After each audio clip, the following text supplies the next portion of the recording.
Bom, primeira coisa assim eu acho que uma das belezas da nossa língua é essa possibilidade que ela permite a gente de fazer essa junção de todas as outras línguas e aproveitar essas outras línguas que acontecem e estão acontecendo o tempo todo devido a vários fatores, né? A gente já começou a construção da nossa língua, eu sempre chamo de língua portuguesa brasileira, né?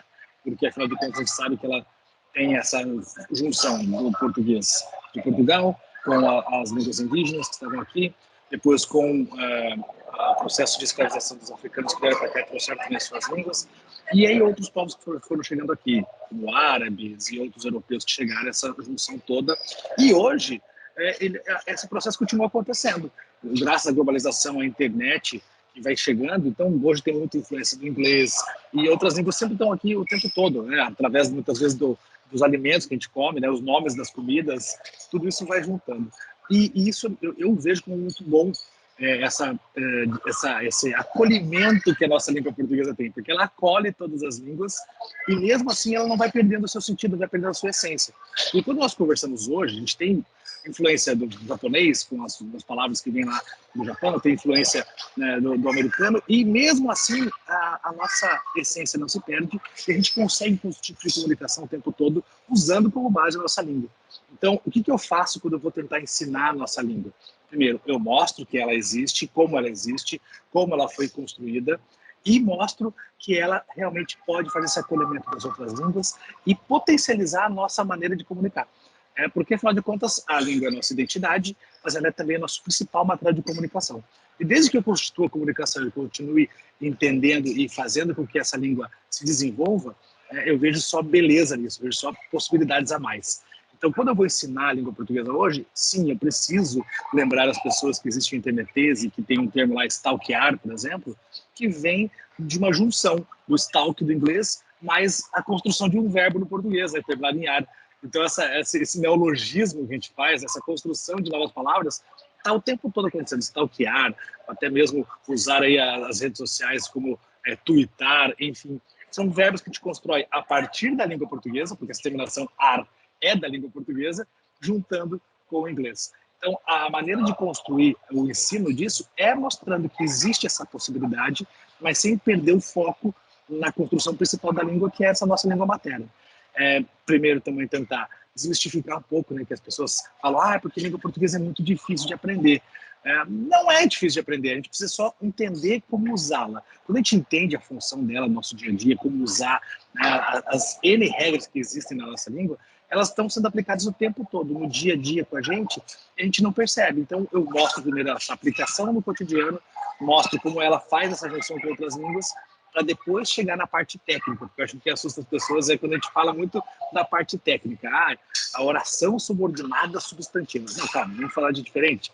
Olha, quando você fala, João disse que, você está fazendo uma oração desse tipo. Então, acho que quando eu consigo fazer com que a língua fique um pouco mais palpável para as pessoas, ela vai sendo mais fácil de ser absorvida.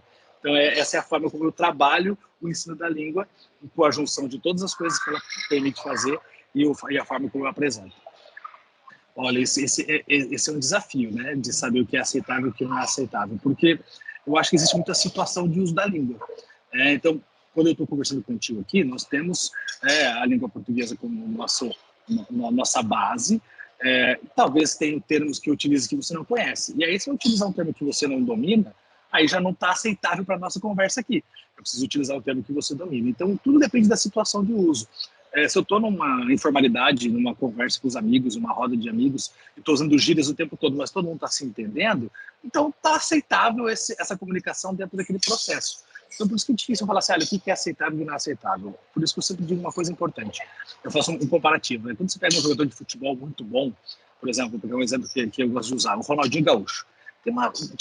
Tem ainda uma habilidade gigantesca com os pés, improvisa, faz um monte de coisa, mas dentro do campo ele sabe o beabá da movimentação dentro do campo, ele sabe o básico do futebol, ele sabe o que tem que fazer, para onde ele tem que se movimentar para receber a bola, mas muitas vezes ele, por ter muita habilidade, ele faz um improviso e faz jogadas maravilhosas improvisando.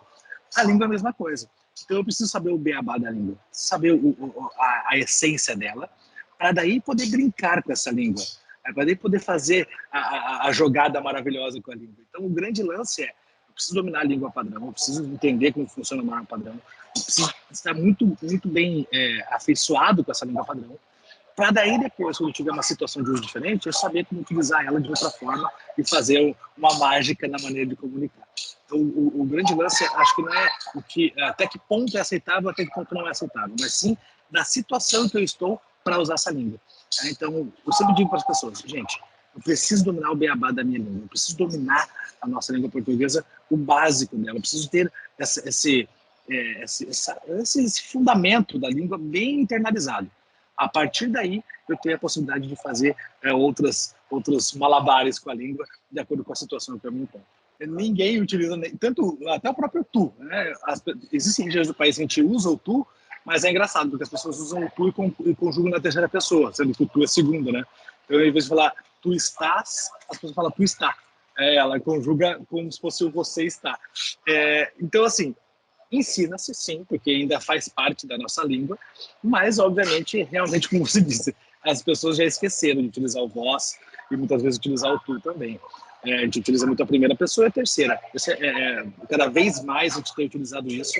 E eu talvez, assim, eu acredito que a longo prazo, o vós, para nós, ele vai acabar sendo deixado de lado, assim, porque já está basicamente em desuso.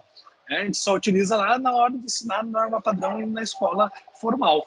Mas no dia a dia, o vós está totalmente descartado. E em outros países falando de língua portuguesa, em outros países lusófonos, o vós ele é o mais utilizado, junto com o eu. Né? Então é a primeira pessoa e segunda do plural. Então é interessante de perceber isso.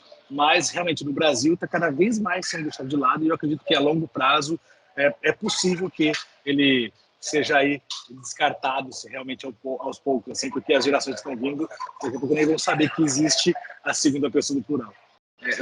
O grande lance das nossas línguas maternas, aí, nessa parte da construção da nossa língua materna, é exatamente a história. Nós temos uma história importantíssima que ela está presente no nosso Brasil. E essa parte histórica não pode ser deixada de lado. E quando a gente não fomenta a aprendizagem dessas línguas tradicionais, a gente vai perdendo essa língua tradicional. E a gente não pode perder, porque faz parte da nossa identidade. Eu disse para você agora há pouco, a língua é um elemento de identidade do povo. E as nossas línguas tradicionais fazem parte dessa construção da identidade. Então a gente não pode perder isso. Então, primeiro, eu preciso resgatar essa história, porque essa história está viva, ainda, o que nós somos hoje faz parte dessa construção histórica, então nós temos que resgatar essa história, entregar essa história para que as crianças que estão agora crescendo e aprendendo entendam essa história e valorizem cada vez mais essa história, porque essa história faz parte do ser humano brasileiro que nós somos hoje. Então eu preciso resgatar essa história. Então é muito, muito importante, sim, falar dessas línguas tradicionais, trazê-las para dentro da escola, ensiná-las, mostrar para as pessoas, olha, tem muitas palavras que a gente utiliza no dia a dia aqui no Brasil, por exemplo, aproveitando que o carnaval, então, o atabaque, é uma palavra totalmente tupi-guarani, e também totalmente vem da África também, né? Então essas junções, essas palavras que vêm dos povos africanos, que vêm dos povos indígenas, isso precisa estar vivo dentro da gente, e essa história precisa ser resgatada, e a língua é uma maneira de resgatar a história também. Então, é muito importante ter isso, fomentar isso nas escolas, e fomentar não só aprender a língua pela língua, mas a história dessa língua, da onde vem, por que ela é importante, o porquê que isso faz parte da nossa formação como estrutura de povo mesmo. O povo brasileiro tem isso enraizado em si e precisa valorizar. Então eu vejo que é muito importante, sim, mostrar toda essa parte histórica junto com a formação da língua, com essa língua que a gente utiliza no dia a dia. E eu falei um exemplo aqui, existem N exemplos aí, né, da palavra moleque, enfim, muitas outras palavras que a gente utiliza aqui, que são do nosso dia a dia e que a gente tem essa herança histórica. Então a importância de fomentar essas línguas tradicionais é muito importante, realmente pensando nesse valor histórico e identitário da nossa língua. A língua portuguesa é a sexta mais falada do mundo, né, em quantidade de pessoas nativas. Eu vejo que tem muita gente que tem interesse em aprender, especialmente os países que são hispanofalantes também, porque a gente faz fronteira com vários aqui, então tem muitos hispanofalantes querendo aprender língua portuguesa, assim como nós temos essa necessidade de aprender outras línguas também. Eu vejo que ela está cada vez mais em voga com os outros países. Tem muito turista que vem para cá, então quer aprender o básico da língua portuguesa também para poder até se comunicar conosco. Então, com certeza a língua portuguesa ela é pop e eu acho que para quem está fora do Brasil ela é mais pop do que para quem está dentro. Isso é uma coisa interessante, porque nós aqui no Brasil valorizamos menos a nossa língua do que quem está fora.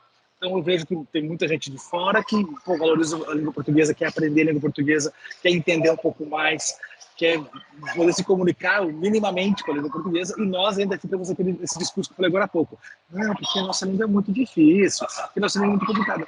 Ela pode ser difícil tanto quanto outras, né? Se for aprender árabe, é uma língua mega difícil. Aprender o japonês é uma língua muito difícil. Então existem muitas línguas difíceis, mas não dá para desvalorizar a nossa língua pela sua complexidade, se é que ele existe. Eu acho que a complexidade da língua está muito mais a maneira como a gente apresenta a nossa língua. Tanto que eu tento apresentar a língua de uma forma mais leve, mais tranquila, sem tanta tecnicidade ali em volta, mostrando que ela é sim uma língua acessível e que ela é uma língua pop e que ela pode estar aí, né, na boca de mais pessoas pelo mundo todo. Então eu creio que sim, a língua portuguesa é pop e espero que eu possa continuar tornando ela cada vez mais pop para todo mundo aí, chegar a mais pessoas. Tem países aí, como você comentou, existem pessoas que estão lá no meu canal de Moçambique, Angola, São Tomé e Príncipe, existem pessoas de Portugal também que estão lá, mas eu sei que também tem gente da Argentina, tem gente da Espanha, tem gente de outros países que estão ali também, tentando entender um pouco da língua portuguesa. E para mim, isso é uma alegria poder estar fomentando e levando a língua cada vez mais longe. Assim. Esse é um desafio meu também, poder deixar mais pop ainda essa língua portuguesa, que eu acho tão linda, tão bela, e que eu acho que as pessoas merecem e precisam aprender e entender um pouco mais sobre ela.